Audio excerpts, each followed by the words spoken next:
Hello everyone. हम बात कर रही थी CSIR नेट दिसंबर 2023 पेपर सॉल्यूशन की, राइट, केमिकल साइंस से रिगार्डिंग। तो हमने प्रीवियस लेक्चर में अपने कुछ मोस्ट इम्पॉर्टेंट हमारे पास जो क्वेश्चन आए थे 2023 के एग्ज़ाम में वो कवर किए थे। अब हम बात करेंगे जो नेक्स्ट इम्पॉर्टेंट क्वेश्चन आपको इस एग्ज़ाम में पूछे गए थे। ओके, तो फर्स्ट क्वेश्चन यहाँ पर देखिए, तो हमसे पूछा गया है in solids the filled molecular orbitals contribute to the. तो सॉलिड्स में आपका जो फील्ड मॉलिक्यूलर ऑर्बिटल्स होते हैं वो कंट्रीब्यूट कहाँ करते हैं, ठीक है। रिवर्स स्टेट है पहली, सेकंड है वैलेंस बैंड, थर्ड है कंडक्शन बैंड और फोर्थ है आपके पास फ्रैंकल एक्साइटेशन, राइट। तो हमने बताना है कि इन चार ऑप्शन में से सॉलिड कहाँ पर आपके पास जो फील्ड मॉलिक्यूलर ऑर्बिटल्स हैं उनको कंट्रीब्यूट करते हैं। क्वेश्चन आपके पास ये है। तो अगर हम मॉलिक्यूलर ऑर्बिटल्स की बात करते हैं तो मॉलिक्यूलर ऑर्बिटल्स में जो इलेक्ट्रॉन्स हैं, जो इलेक्ट्रॉन्स होते हैं मॉलिक्यूलर ऑर्बिटल्स में, वो फील्ड किए जाते हैं according to the Aufbau principle as we know. Second होता है पॉली एक्सक्लूजन प्रिंसिपल, राइट। और एक इम्पॉर्टेंट होता है आपके पास हंट्स रूल। तो इनके अकॉर्डिंग आपके पास जो इलेक्ट्रॉन्स है वो फील्ड किए जाते हैं, ठीक है। अगर हम स्पेसिफिकली बात करें सॉलिड स्टेट की, तो सॉलिड में आपके पास जो मॉलिक्यूलर ऑर्बिटल्स होती है वो वैलेंस बॉन्ड, जो वैलेंस बैंड है यहाँ पर कंट्रीब्यूट करते हैं कि यहाँ पर जाकर ये अपने जो इलेक्ट्रॉन्स हैं उनको कंट्रीब्यूट करके एक आपके पास स्टेबल बैंड प्रोवाइड करे, ठीक है। तो वैलेंस बैंड इस क्वेश्चन का राइट आंसर रहेगा। तो वैलेंस बैंड क्या होते हैं आपको ये भी पता होना चाहिए, व्हाट इज़ वैलेंस बैंड।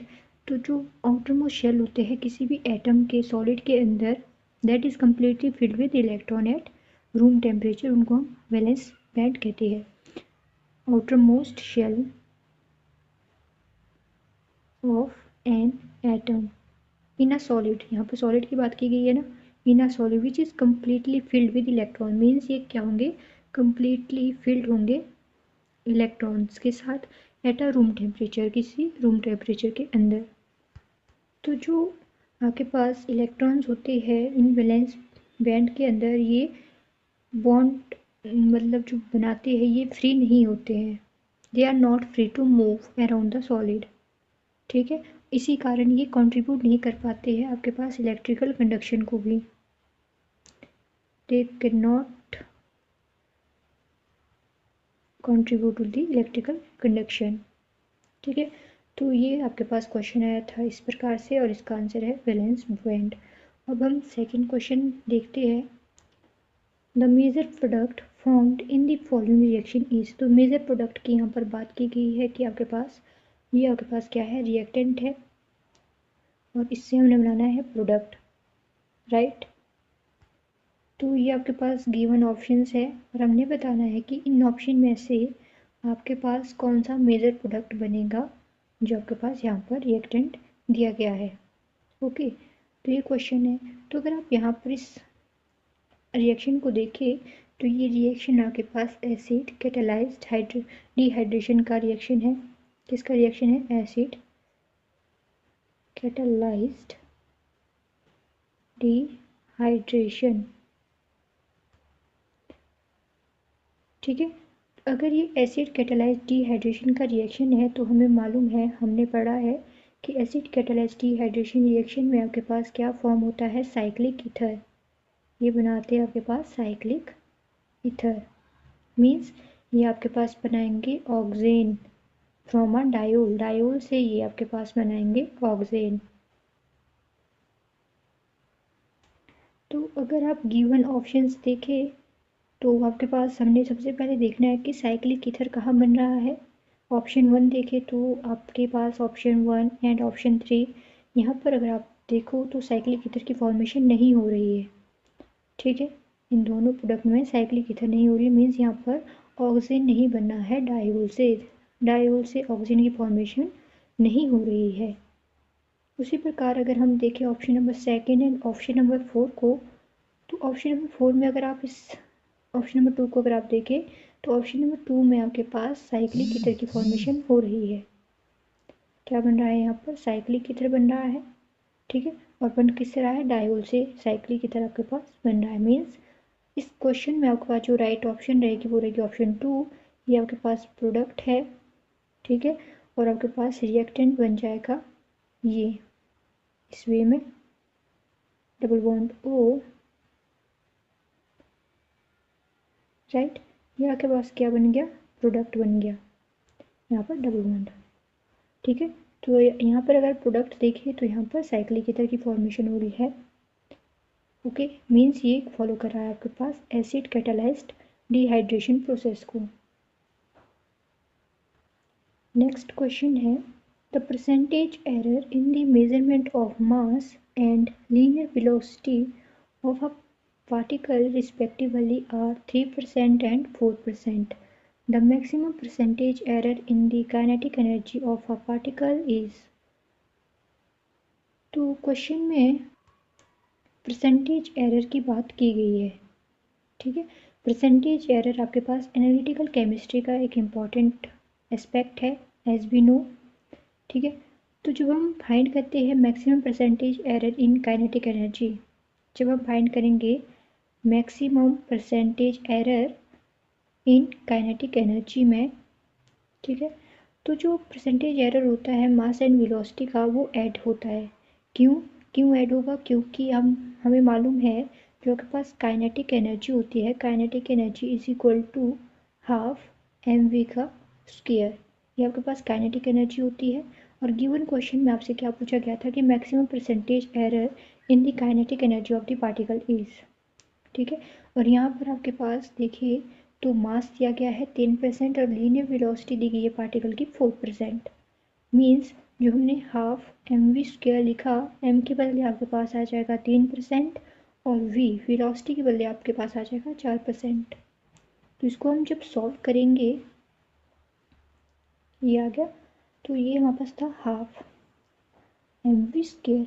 तो हमारे पास जो गिवन ऑप्शंस में दी गई है बात, सबसे पहले हम इसके स्टेटमेंट को अगर रीड करें, to find the maximum percentage error in kinetic energy the percentage error in mass and velocity are added.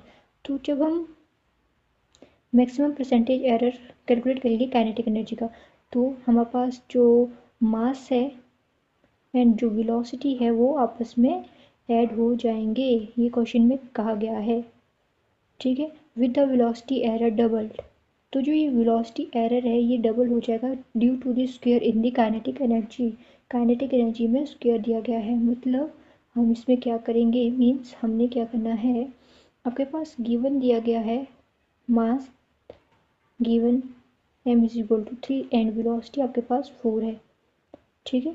तो हमें मालूम है कि हमने करना है ऐड मास प्लस वेलोसिटी को, तो हम क्या करेंगे m plus 2v, as we know m हमारे पास 3 है प्लस 2v आपके पास क्या था 4, मीन्स ये हो गया 3 प्लस 8 इज इक्वल टू 11%। तो आंसर क्या आ गया आपके पास 11%। और अब ये 11% हमने देखना है क्या आपके पास ऑप्शन में से है, या ऑप्शन नंबर थर्ड आपके पास है राइट आंसर 11%। तो हमने इसको कैलकुलेट करके देखा कि ये किस वे में आपके पास आंसर रहा, ठीक है। तो ये पूरा क्वेश्चन आप देखिए इस प्रकार है और इसका आंसर 11% है। तो सिंपल है, हमने कुछ नहीं किया, काइनेटिक एनर्जी का फॉर्मूला इम्प्लाई किया और उससे हमने इसका आंसर निकाला। और हमें पता है कि जब हमने मैक्सिमम परसेंटेज एरर निकालना है काइनेटिक एनर्जी का, तो हमारे पास मास एंड वेलोसिटी आपस में ऐड हो जाएंगे, ठीक है। और वेलोसिटी का हमने स्क्वायर क्यों किया, क्योंकि इसके फॉर्मूले में क्या होता है हाफ mv स्क्वायर होता है, इस वजह से हमारे पास आंसर आ गया 11%। उसी प्रकार नेक्स्ट क्वेश्चन हमसे पूछा गया था, the compound shown below is 48 electron metal cluster not counting bonds, the metal m is। तो जो आपके पास यहाँ पर कंपाउंड शोन है दिस वन, ठीक है, ये जो आपके पास कंपाउंड शोन है ये आपके पास क्या है, एक 48 इलेक्ट्रॉन मेटल क्लस्टर का एग्जाम्पल है, राइट। तो 48 इलेक्ट्रॉन मेटल क्लस्टर से आप क्या समझते हैं? सबसे पहले तो आपको ये पता होना चाहिए, a metal cluster with 48 electron has a close triangle metal framework geometry. Means जो आपके पास 48 इलेक्ट्रॉन मेटल क्लस्टर बनता है, ठीक है, तो वो एक ऐसा मेटल क्लस्टर होना चाहिए, मीन्स मेटल का एक ऐसा क्लस्टर होना चाहिए जिसमें 48 इलेक्ट्रॉन्स होने चाहिए, और वो किस फॉर्म में होने चाहिए? क्लोज्ड, वो होने चाहिए आपके पास closed triangle metal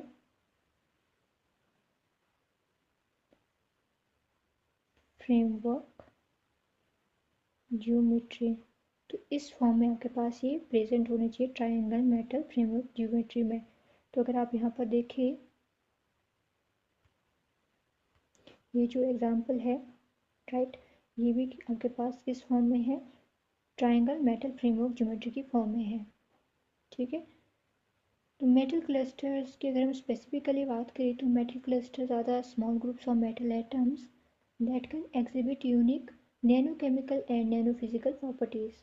means metal cluster एक small group of metal atom की बनी होती है जो आपके पास एक यूनिक करेक्टरिस्टिक एग्जिबिट करते हैं, जैसे कि नैनो केमिकल प्रॉपर्टीज़ हो गई या फिर नैनो फिजिकल प्रॉपर्टीज़, उनको हम मेटल क्लस्टर कहते हैं, ठीक है। तो ये तो हमें पता चल गया कि मेटल क्लस्टर क्या होता है, 48 इलेक्ट्रॉन मेटल क्लस्टर से हम क्या समझते हैं। बट हमारे पास जो क्वेश्चन पूछा गया है, हमारे से पूछा गया जो ये एम यहाँ पर हमने देखा है, यहाँ पर आप देखिए एम एम एम, तो ये मेटल एम हमारे पास जो गिवन ऑप्शन में से ये एम क्या होगा? क्या ये वैनेडियम होगा, ठीक है, या फिर आयरन होगा? इस प्रकार से आपसे ये क्वेश्चन पूछा गया है, ठीक है। तो इसका जो आपके पास राइट स्टेटमेंट है वो है ऑप्शन नंबर 4। तो ये जो मेटल क्लस्टर है यहाँ पर, मेटल क्लस्टर में एम है, ये एम स्टैंड करा है क्रोमियम को, ठीक है। ना ही मैग्नीज होगा, ना ही आयरन, ना ही वेनेडियम, ये क्या है आपके पास? Chromium, right. तो इस क्वेश्चन का राइट आंसर है क्रोमियम। नेक्स्ट क्वेश्चन हमसे पूछा गया था, identify A B C in the following stress strain plot of a polymer. तो स्ट्रेस स्ट्रेन प्लॉट की यहाँ पर बात की गई है, मीन्स ये पॉलीमर केमिस्ट्री का कॉन्सेप्ट है अगर हम कॉन्सेप्ट की बात करें, ठीक है। और यहाँ पर यूज़ किया गया है स्ट्रेस एंड स्ट्रेन प्लॉट को, ठीक है। तो ये आपके पास पूरा यहाँ पर प्लॉट है स्ट्रेस वर्सेस स्ट्रेन का, ठीक है। तो जो स्ट्रेस स्ट्रेन पॉलीमर्स होते हैं, वो ये जो ग्राफ है ये शो करता है relationship between the stress and strain of a polymer material, कि किस टाइप का रिलेशनशिप कैरी करे है पॉलीमर मटेरियल, ठीक है, स्ट्रेस एंड स्ट्रेन के बीच में, वो डिफाइन करता है आपके पास ये जो प्लॉट यहाँ पर गिवन दिया गया है, ठीक है। अगर आप स्ट्रेस की स्पेसिफिकली बात करें, व्हाट इज स्ट्रेस? तो स्ट्रेस होती है force apply to a material per unit area, ये हो गया आपके पास स्ट्रेस की definition. The force applied to a material per unit area is known as stress. और जो स्ट्रेन है, स्ट्रेन होता है आपके पास the resulting deformation of a material is known as strain.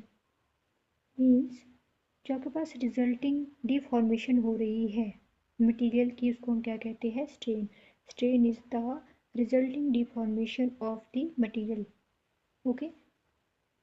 तो एक बार अगर हम क्वेश्चन को देखें तो क्वेश्चन में पूछा गया था identify A B C in the following stress strain plot of a polymer. तो यहाँ पर गिवन आप देखिए, यहाँ पर ए बी एंड सी दिए गए हैं, तो हमने बताना है कि ए में आपके पास क्या आएगा, बी में कौन सा आपके पास रहेगा और सी में क्या रहेगा, ठीक है, कौन सा रीज़न यहाँ पर रहेगा। तो अगर आप क्वेश्चन को देखें तो यहाँ पर ऑप्शन देखिए, फर्स्ट सेकंड थर्ड फोर्थ, चार ऑप्शन है। तो ए इल्ड रीजन है, बी इलास्टिक पॉइंट है, सी प्लास्टिक रीजन है। उसी प्रकार से रिस्पेक्टिवली आप पढ़ के देख सकते हो कि कौन कौन से रीजन दिए गए हैं और जो हमारे पास ये गिवन दिया गया है प्लॉट, कि किस वे में सही बैठेगा, ठीक है। तो अगर हम इलास्टिक रीजन की बात करें, अगर हम बात करेंगे पहले इलास्टिक रीजन की, ठीक है। इलास्टिक रीजन कौन सा रीजन होता है? इलास्टिक रीजन एक ऐसा रीजन है जहाँ पर stress is directly proportional to strain. Means in this region the material deform elastically, meaning it returns to its original shape when stress is removed. तो वो हो गया इलास्टिक रीजन। ठीक है। और अगर हम इल्ड पॉइंट की बात करें या फिर इल्ड रीजन की बात करें तो इस पॉइंट में क्या होता है कि this is the point eight which the material begins to deform plastically, meaning it will not return to its original shape after the stress is removed। तो इससे आप क्या समझे कि ये एक ऐसा रीजन है इल्ड पॉइंट जहाँ पर अगर आपके पास कोई मटेरियल एक बार डिफॉर्म हो गया प्लास्टिकली तो वो मतलब कि एक बार अगर उसने अपनी शेप बना दी या वो आपके पास अपनी एक शेप ऑब्टेन करा है उसके बाद वो अपनी ओरिजिनल शेप में कभी भी नहीं आ पाएगा अगर वो डिफॉर्म में चला जाए, उसको हम इल्ड पॉइंट कहेंगे।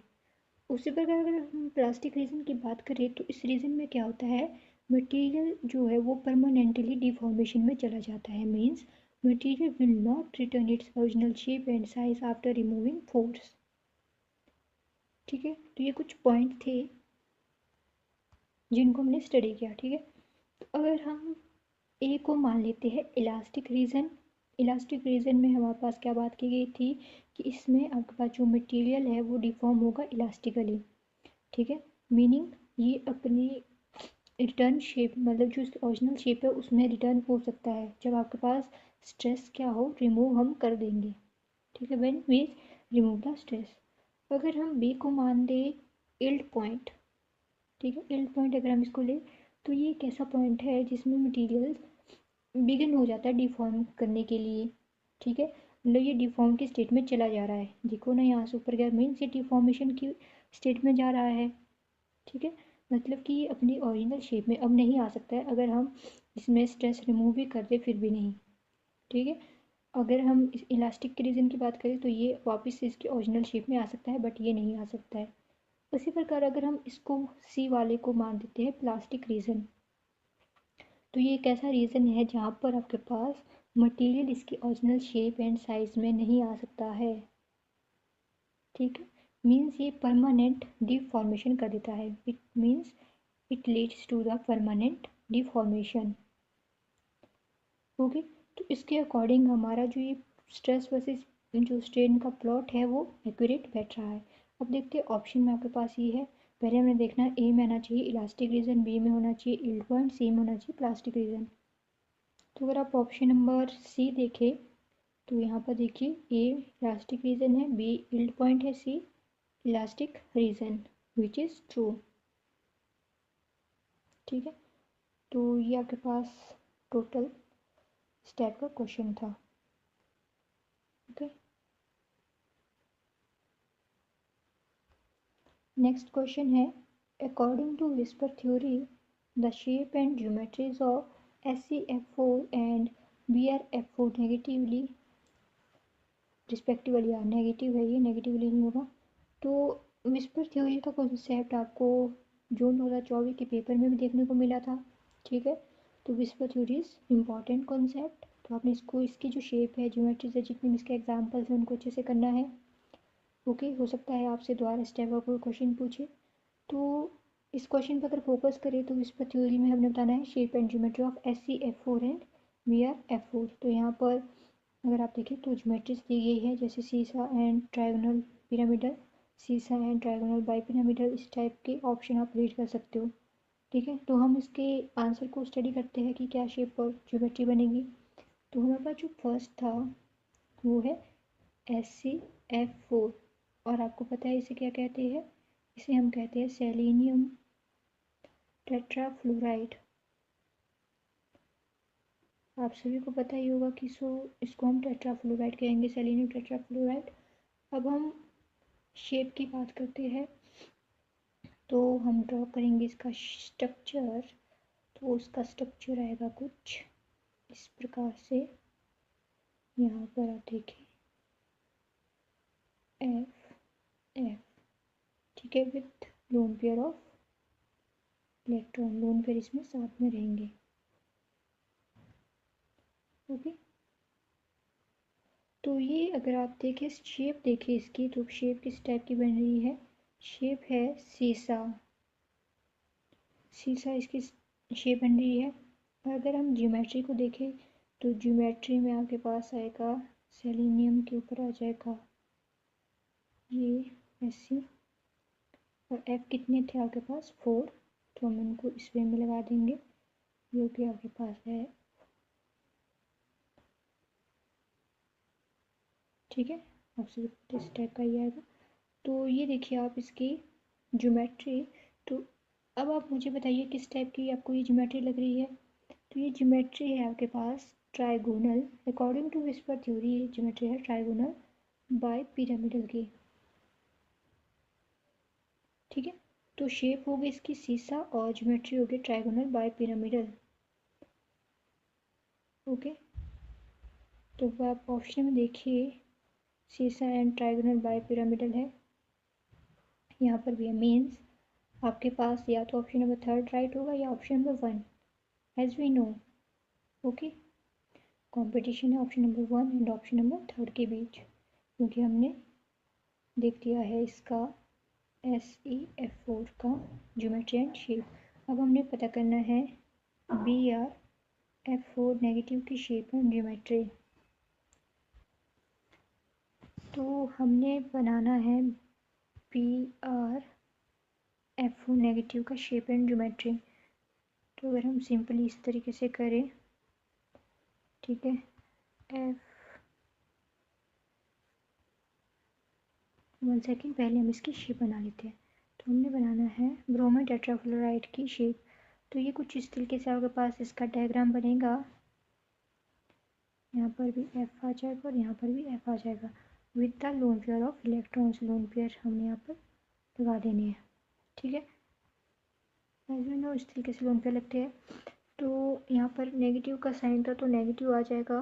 तो अगर हम इसकी शेप की बात करें तो शेप है इसकी square planar, right, square planar. अगर हम इसकी ज्योमेट्री देखें अकॉर्डिंग टू विस्पर थ्योरी तो इसकी ज्योमेट्री है ऑक्टाहेड्रल, ठीक है। ऑक्टाहेड्रल इसकी ज्योमेट्री है एंड इसकी शेप है स्क्वायर प्लेनर।